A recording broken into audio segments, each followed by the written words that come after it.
اب میرے بھائیوں اگلی 5 احادیث افطار سے متعلق ہیں. پہلی حدیث جامعہ ترمذی، سنن ابی داؤد، سنن ابن ماجہ، مسند احمد میں ہے، مشکات میں 1990. آپ صلی اللہ علیہ وسلم نے فرمایا جب تم میں سے کوئی افطار کرے تو کھجور سے کرے کہ وہ باعث برکت ہے، یعنی فوراً طاقت آ جاتی کیلوریز. اگر کھجور میسر نہ آئے تو پانی سے افطار کر لے، وہ باعث طہارت ہے، یعنی کھجور یا پانی. یہ بعض لوگوں نے کہا جی نمک نال بھی کر لے، اے بھی نہ ہوئے کولوں لا لیندے نے چیزاں. بھائی نمک دا کدھر ذکر نہیں ہے، کھجور اور پانی کا ذکر ہے. دوسری حدیث جامعہ ترمذی اور سنن ابی داؤد میں ہے، مشکات میں 1991. آپ صلی اللہ علیہ وآلہ وسلم نماز مغرب سے پہلے چند تازہ کھجوروں کے ساتھ افطار کیا کرتے تھے. اگر کھجور نہ ہوتی تو آپ صلی اللہ علیہ وآلہ وسلم چند چھہارے کھا لیا کرتے. یہ چھہارے کھانا بھی سنت ہے، اور یہ جو بد دی جاتی ہے نکاح کے موقع پر یہ میٹھا تقسیم کرنا، یہ بھی سنت ہے. اگر چھہارے بھی نہ پاتے تو پانی کے چند گھونٹ پی کر آپ صلی اللہ علیہ وآلہ وسلم افطار فرما لیا کرتے. تو پانی سے بھی افطاری ہو جائے گی، یہ کوئی گناہ کا کام نہیں ہے. اکثر لوگ ضروری کھجور ہی تلاش کر رہے ہوتے ہیں، اگر کھجور نہیں ہے تو پانی کے ساتھ بھی روزہ افطار کرنا سنت ہے، یہ کوئی عیب والا معاملہ نہیں ہے.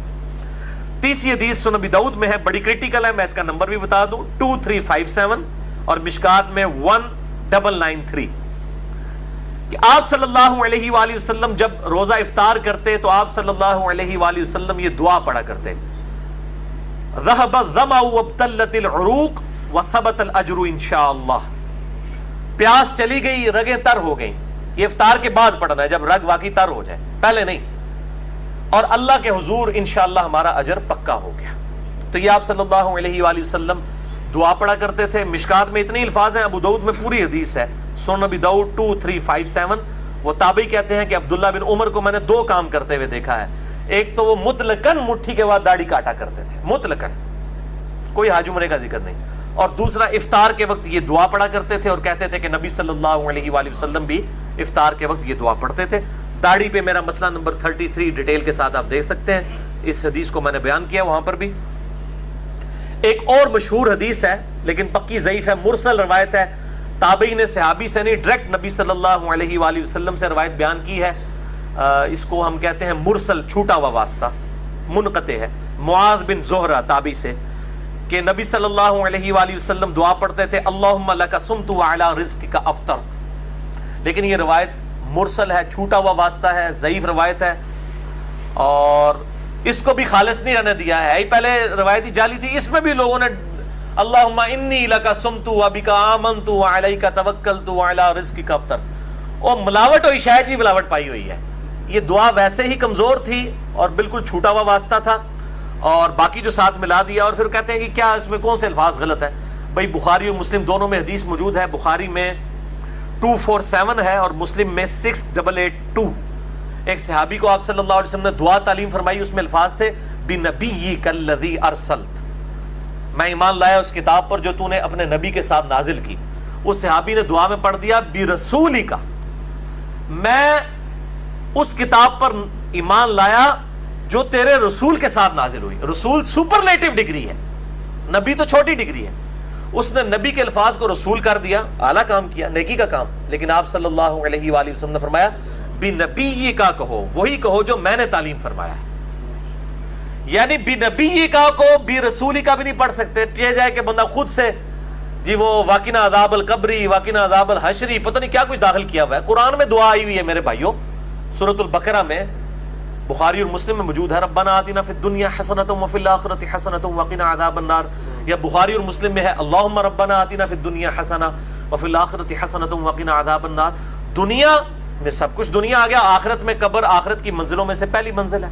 بخاری اور مسلم میں حدیث ہے وقنا عذاب النار، وقنا عذاب النار، ربنا آتنا فی الدنیا حسنہ وفی الآخرۃ حسنہ.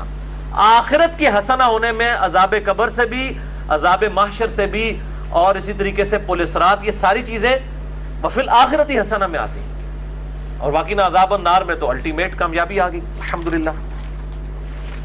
چوتھی حدیث شعب الایمان امام بیہقی کی کتاب میں ہے، اور شرح السنہ امام بغوی کی کتاب میں، اور مشکات میں 1992 ہے. آپ صلی اللہ علیہ وآلہ وسلم نے فرمایا جو شخص کسی روزہ دار کا روزہ افطار کرائے یا کسی مجاہد کی تیاری کروائے تو اسے بھی اس روزہ دار اور مجاہد کے مثل ثواب دیا جائے گا. الحمدللہ. اب یہ مجاہد کو مسلمانوں کا گلا نہ کاٹنے گیا ہو جو واقعی جہاد ہو، یہ اس کانٹیکسٹ میں ہے. 5ویں حدیث افطار کے وقت دعا کی قبولیت کے اعتبار سے جامعہ ترمذی اور سنن ابن ماجہ میں ہے، مشکات میں 2249. آپ صلی اللہ علیہ وآلہ وسلم نے فرمایا 3 لوگوں کی دعا قبول ہوتی ہے. نمبر 1 روزہ دار جب افطار کے وقت دعا کرتا ہے، افطاری کا وقت دعا کی قبولیت کا وقت ہے. نمبر 2 عادل بادشاہ کی دعا. نمبر 3 مظلوم کی دعا. اس میں کئی ڈیٹیلز ہیں، مثلا نمبر 82 میرا دیکھ لیں، دعا کی قبولیت کن معاملات میں نہیں ہوتی اور کئی معاملات میں ہو جاتی ہے اور کیا ایشوز ہوتے ہیں، وہ الگ سے ایک ٹاپک ہے. اسی کانٹیکسٹ میں ایک اور ضمناً حدیث ہے سنن ابن ماجہ میں 1753 کہ آپ صلی اللہ علیہ وآلہ وسلم نے فرمایا افطار کے وقت کی گئی دعا رد نہیں کی جاتی. وہ اس حدیث میں الفاظ تھے کہ دعا قبول ہوتی ہے، اس میں الفاظ ہیں دعا رد نہیں ہوتی. یہ مشکات میں نہیں ہے، میں نے اس لیے ابن ماجہ کا نمبر بتایا. اور اس حدیث کے راوی کہتے ہیں ابن ابی ملیکہ تابعی کہ عبداللہ بن عمر بن عاص یہ حدیث بیان کیا کرتے تھے اور افطار کے وقت وہ دعا کیا کرتے تھے اللہم انی اسألک برحمتک التی وسعت کل شیء ان تغفر لی. اے اللہ میں تجھ سے تیری رحمت کا سوال کرتا ہوں، وہ رحمت جو ہر چیز کو گھیرے ہوئے ہے، کہ میری مغفرت فرما دے. اس کے علاوہ بھی دعائیں کر سکتے ہیں، ربنا آتینا فی الدنیا والی دعا کر لیں. صبح شام کے اذکار کے لیے آئیڈیل وقت ہے. شام کے اذکار کا آئیڈیل وقت غروب آفتاب سے پہلے ہے، کیونکہ وہ شام کے اذکار ہیں، رات کے اذکار نہیں ہے، شام کے اذکار ہیں. تو سب سے بہتر وقت وہ ہے کہ آپ مغرب اور عصر کے درمیان اور مغرب سے جسٹ پہلے افطار کے وقت صبح شام کے اذکار، وہ بلو کارڈ جو ہمارا ہے وہ کریں.